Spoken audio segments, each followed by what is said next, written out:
Hi, everybody. I'm glad to see you. Hope everybody's doing well and that you had a fabulous holiday.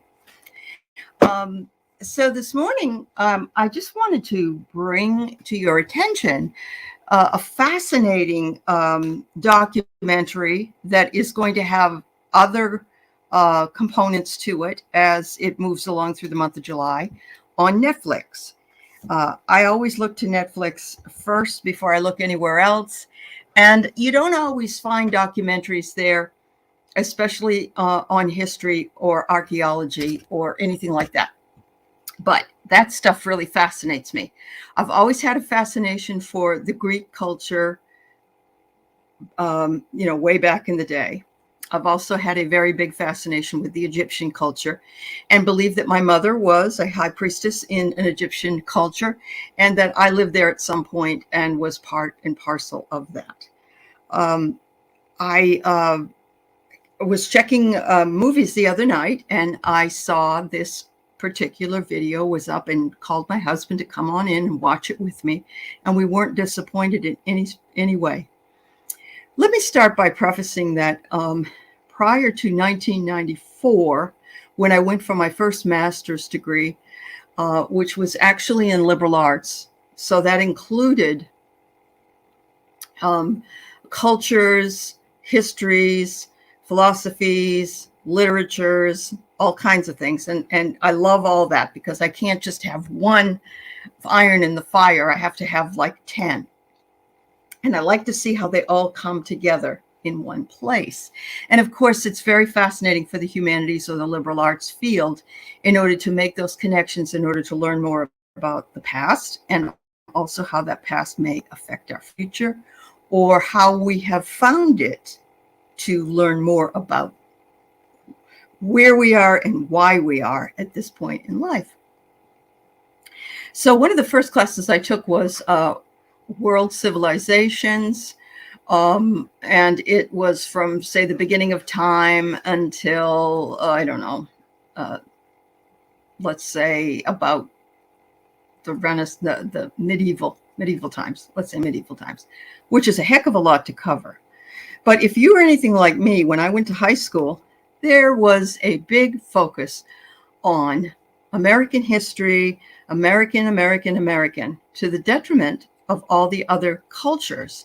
And fortunately, now I see that a lot of students are learning about cultures of the world, which is important because we don't live isolated. We interact with people from other cultures, we learn from other cultures, and we certainly benefit from learning from other cultures. That could be in anything that was left behind, whether it be archaeology, whether it be wisdom, whether it be papyrus, whether it be story, which is about 25,000 years old, the Epic of Gilgamesh.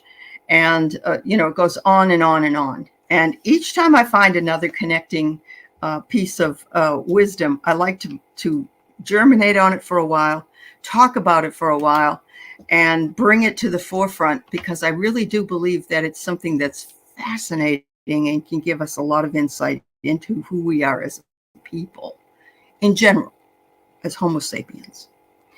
So this particular movie just came out this year, and it is called Unknown: The Lost Pyramid. Each week in July, Netflix is going to have another part of this series called Unknown, and each will focus on something else, not necessarily Egyptian pyramids. One of them will be on killer robots. We'll have one on the Cave of Bones and another on the Cosmic Time Machine, which explores the galaxy. These last about an hour and a half, and believe me, worth their weight in gold. Lots of evidentiary information given. You're right there when a lot of these things happen. And, it's just a whole host of things that you can gather from this.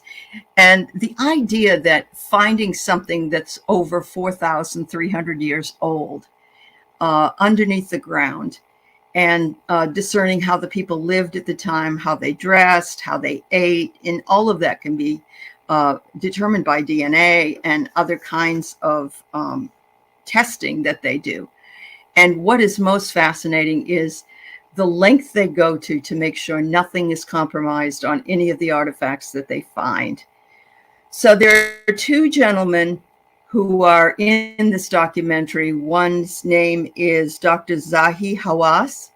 He is the older gentleman, and he actually was the teacher of the other gentleman whose name is Dr. Mufasta Waziri. And one was in this part of the Egyptian desert, and the other was in this part of the Egyptian desert, where they determined that underneath a certain part of that ground was a pyramid, of which they had no evidence except that they just felt that this was where this would be. We go on this journey with them, and they explain very, very well. And I think really importantly, they don't take anything for granted. They let us know as laymen the terminology and the information that we can figure things out and not have to be a rocket scientist, so to speak.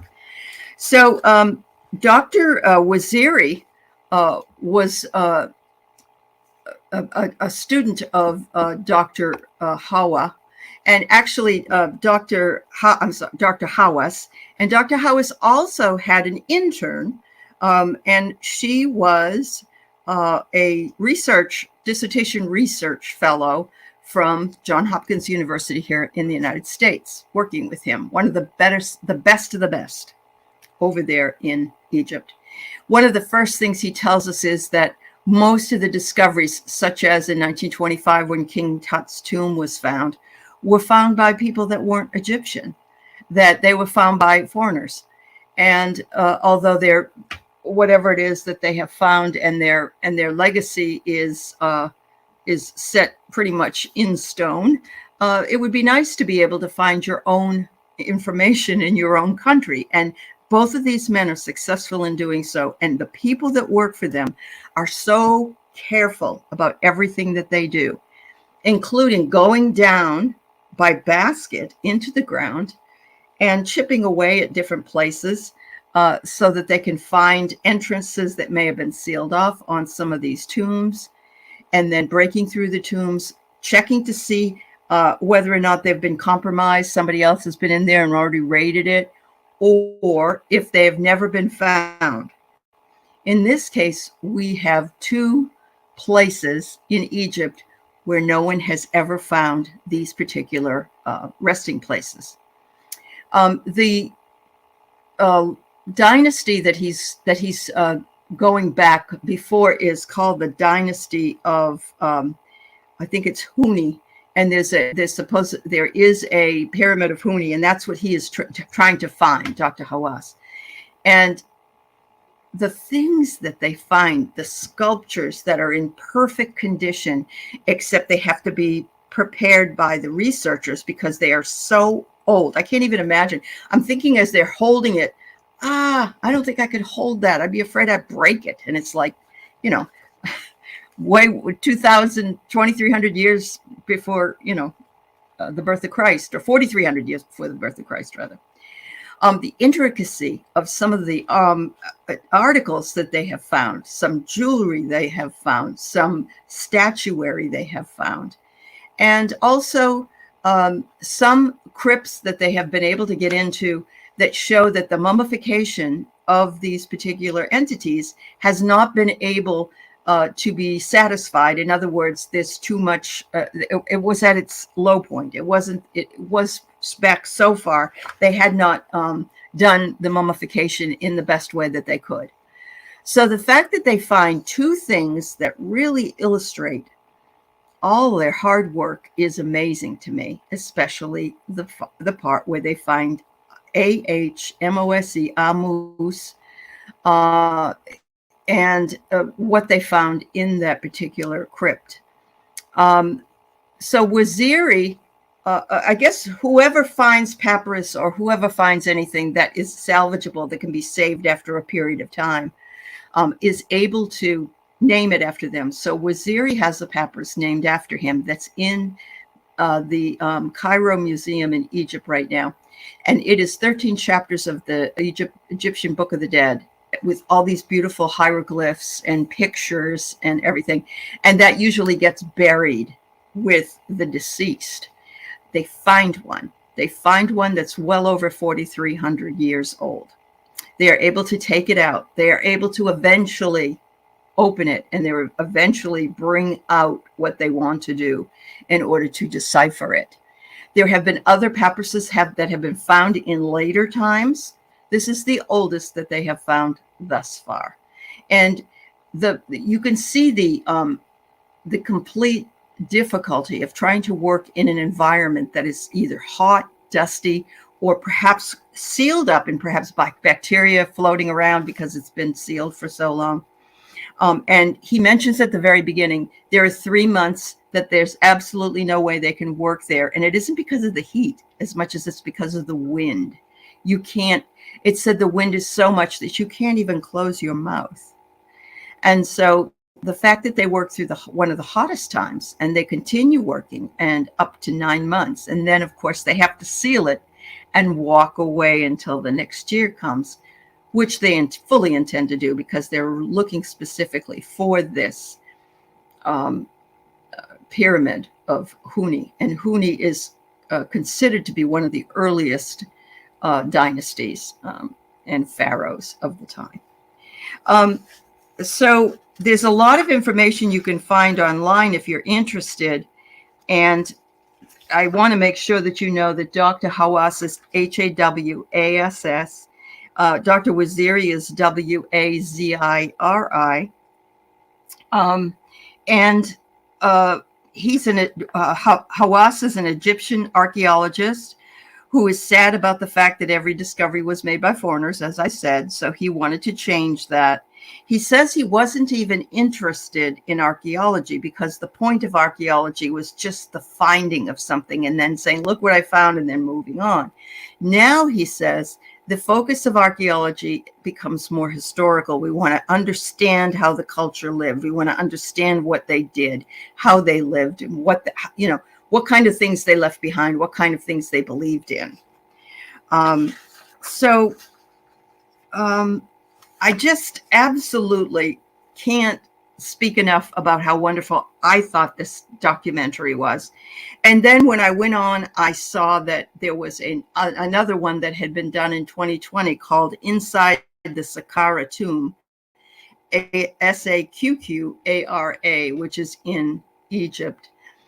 Dr. Hawass said that the area where they're doing all this excavating was sort of on the outside of the perimeter of where people lived, which were these great burial grounds, and that most of the people had their own pyramids built in order to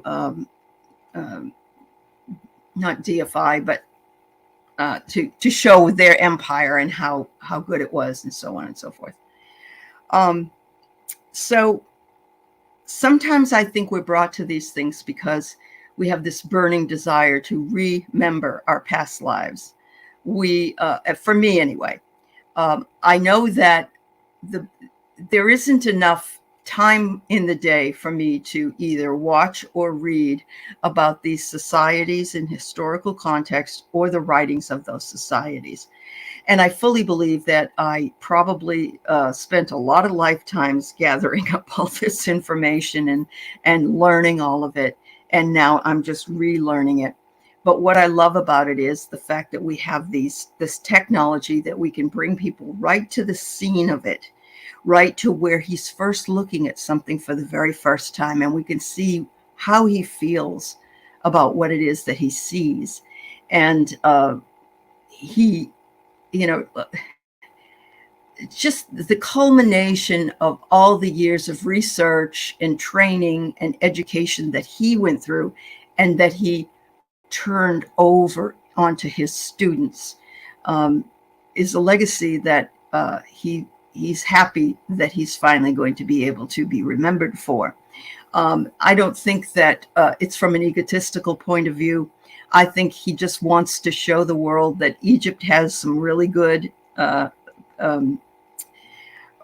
professors and archaeologists, and that they can do the work, and they can succeed really well in doing so.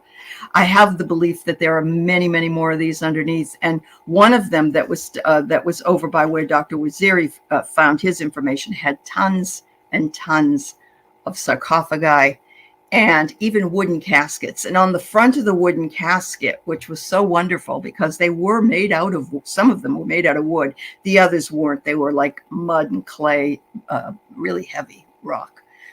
But the writings on the casket tops tell a story of who they were and who their mother was, who their father was, and you know, a little bit about what they did sometimes.